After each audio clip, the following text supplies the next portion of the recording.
Is a new Great Depression imminent? We will get blow off with long-term 10-year US treasuries. So we will have internal problems in the market. So that will lead us into, frankly, a depression, which will be similar to what was experienced in 29-32. This gets scary. There's tons of bad news. The global economy is on the edge. Over the past few weeks, market tremors have turned into full-blown convulsions. Trillions of dollars in wealth have just been vaporized, wiped out. Investors are rattled. Consumers are anxious, business owners are confused, and those in power insist that tariffs and policy swings are all just part of a transition period. But a transition to what? Some have asked, is the everything bubble finally about to pop? Is this the brink of a recession, or something even deeper, a depression? Hi, I'm Keith Weinhold, Get Rich Education founder and Forbes Real Estate Council member.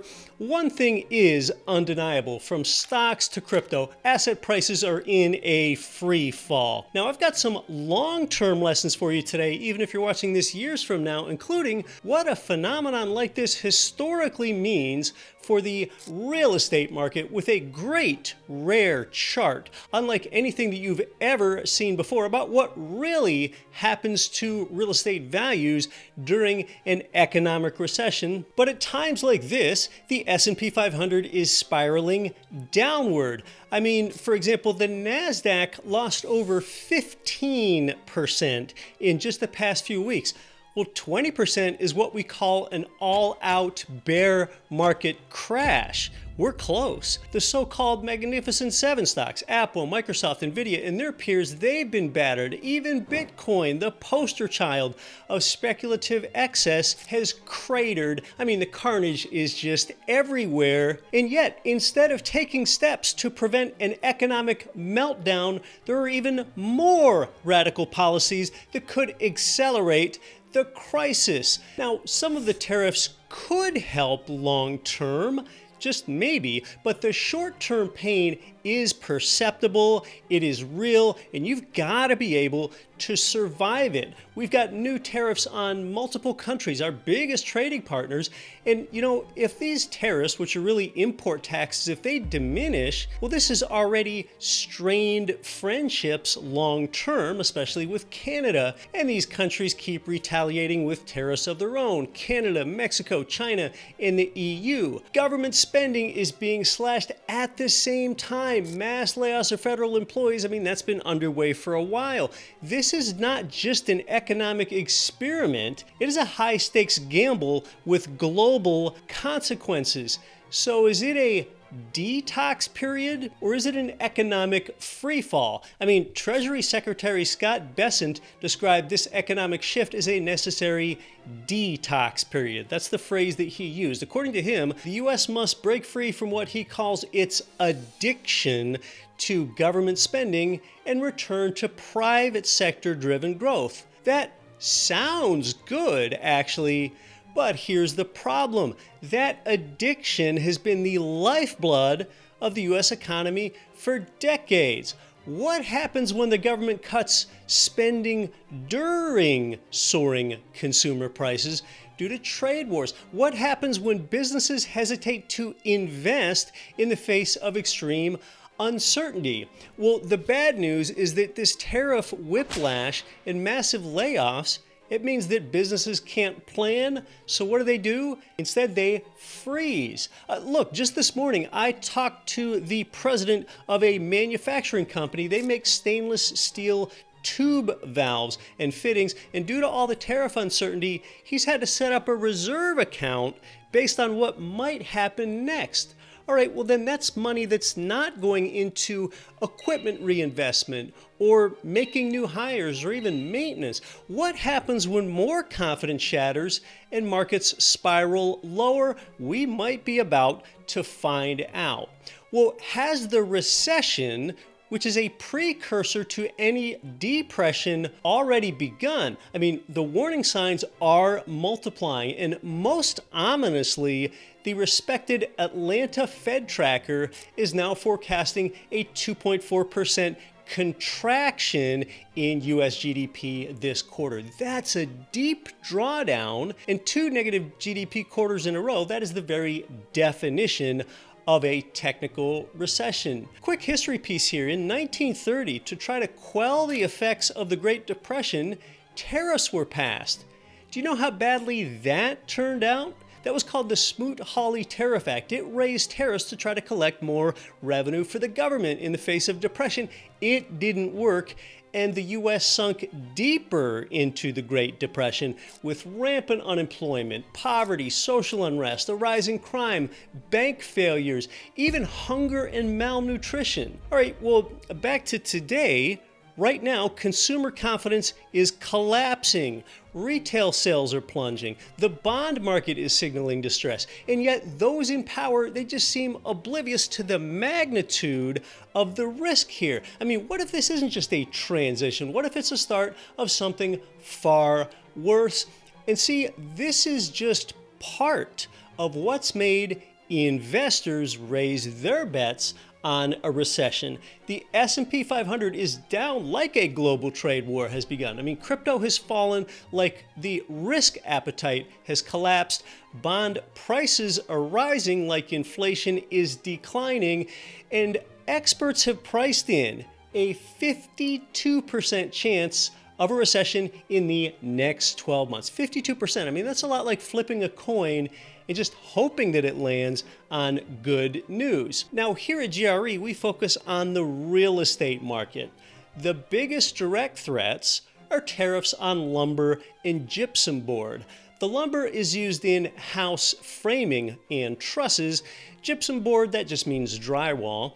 Well, the base case for tariffs on Canadian lumber alone adds about $10,000 to the cost of a new build single-family home, which goes ahead and jacks up all the existing housing prices. But how is real estate adversely affected if the economy slows, though? So historically, let's look at how recessions really affect housing prices. Here we go. Historically, here's how housing prices perform during recessions. And see, it's easy to have a hunch about what you think will happen, but as I like to say, let's look at history over hunches. What really does happen?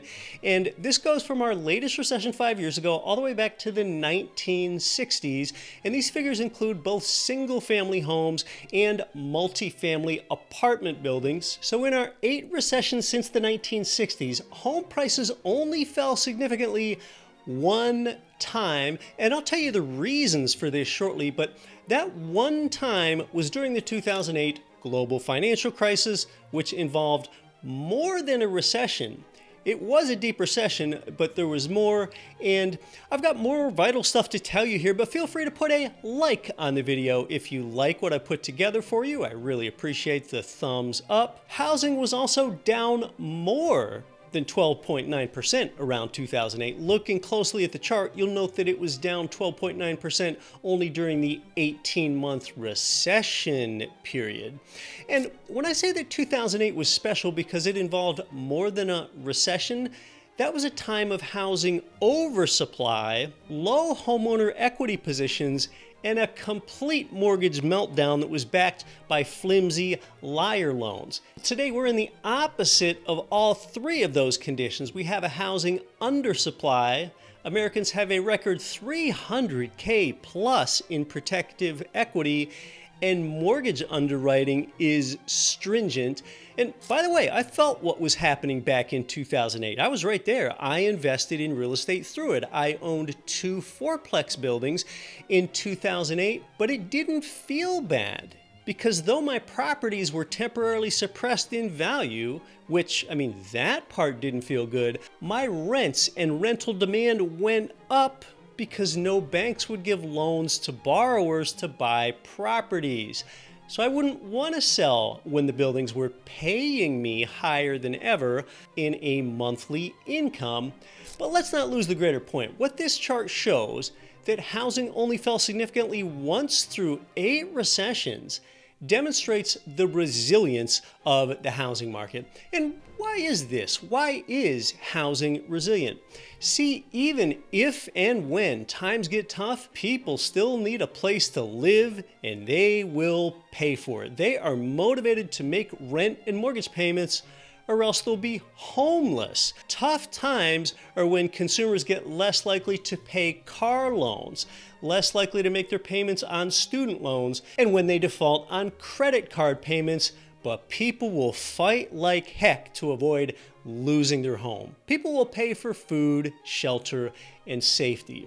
And also, when it comes to recessions, let's not forget, it wasn't that long ago how many bad, just god-awful recession calls there were over the past 2 to 3 years. I mean, the so-called experts were wrong. Today, the economy is actually starting from a pretty good place. And what do I mean here? Well, today, consumers still have money to spend, and they probably will. This is huge because consumer spending is 70% of the economy, but how will they respond when these higher tariff-induced prices actually hit the shelves at Walmart and Target? Unemployment is still so low that it's practically down there doing squats, but those numbers are always backward looking, so it only aims to get worse. The labor market is firm, interest rates have fallen a little, and energy prices are way down. So really the bottom line with what I've shown you so far is that federal policies have induced economic trauma, and it does increase the chance of a recession over the next 12 months. And during recessions, housing is a top performer and interest rates usually fall too. As you look at this chart of the 30-year mortgage rate, the gray shaded areas are those periods of recession, and you can see the correlation between recessions and falling interest rates. Interest rates fall then because the Fed knows that the economy needs the help. And specifically, interest rates of all types, including that Fed funds rate, which you can see here, they tend to fall in the mid and late stages of a recession. That's when it happens. This is what you can expect based on history, not hunches. Right now, I am producing the most important video series that I've ever made in more than 10 years as a channel here. It is course level instruction. I'm soon releasing it free right here on the channel. A return of 30% plus on real estate is something that's not only common, you can actually expect it with rental property when you buy right. I do. And now, how can something like that be true? On the surface, it sounds a little far-fetched or like it must entail some high-flying risk. No, 30% plus is common just from buy and hold income property, and your return is also less volatile than stocks. Even with conservative estimates, even with, say, some expensive surprise plumbing problem factored into your numbers, but most people just don't know how to figure out their return. Real estate has made more ordinary people wealthy than anything else because it can pay you 5 ways at the same time. And this is why you can retire early. You're finally going to see how. And what I'm going to do is add up your return in a clear way in my Real Estate Pays 5 Ways series of 5 videos updated for today's times. So stay tuned by hitting the subscribe button, and you've also got to hit the notification bell. With all these federal job cuts, there will be a cascading effect, a domino effect. Will you lose your job too? I explore that question in this next video right here.